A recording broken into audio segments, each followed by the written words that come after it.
I would like to talk about the coin microswitch assembly that you'll find on one of our devices. This happens to be on a back channel or a midget channel, but you also find a coin switch in any of our face plates, our coin doors, and I would just like to make some comments about how the microswitch works with the coin. These particular microswitches have a small, thin wire arm that's attached to a pivot point on the microswitch.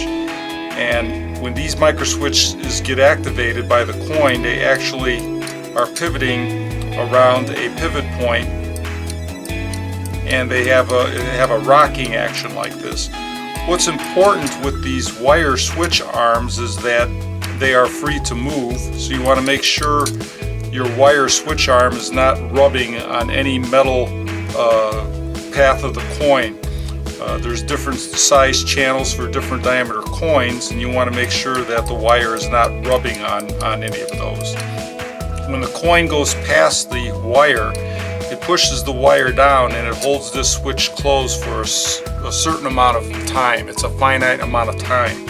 And the amount of time that the switch is closed, you want to make sure that that time that the switch is closed is being seen by the machine or by the device that's monitoring this microswitch.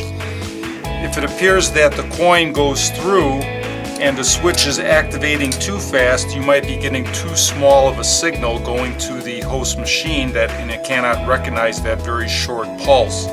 In those cases, you may have to bend this wire in the up direction, because if the wire is bent down here, the time that it takes for the coin to close it and then release again may be too short, so you may have to bend the wire up. Another way of making the switch have a longer pulse time is to bend this wire farther out into the middle of the coin path here. You got to be careful though, you don't want to bend this wire too far into the coin path, because then it may stop the coin and the coin may not be able to get through because you'll be infringing upon the diameter of the coin. But the two methods to make the coin pulse longer is to push this wire in the up direction or to push it farther into the coin path so that the coin makes contact with that wire for a longer amount of time. If this wire gets extremely damaged, it's easy to replace the wire.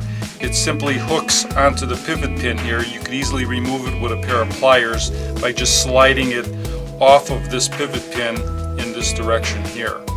But the important thing to remember is to keep this wire free from rubbing on any other external metal, and to make sure that the coin is able to push the wire down and the coin clears it so that the wire comes back up to its home position. One other thing you want to remember is, because you might take the wires off of your microswitch and you might forget which terminals to put them back on. There is a common terminal, which is the one that's farther away from the other two, and you have a normally closed and a normally open terminal. When you put your wires back on, you want to make sure that you have one wire on your common terminal, which is right here, and the other one on the normally open terminal. Normally open means that under this condition, this normal state with no coin going through, this terminal is open relative to this terminal. When this coin goes through and closes the switch, these two terminals will short out momentarily.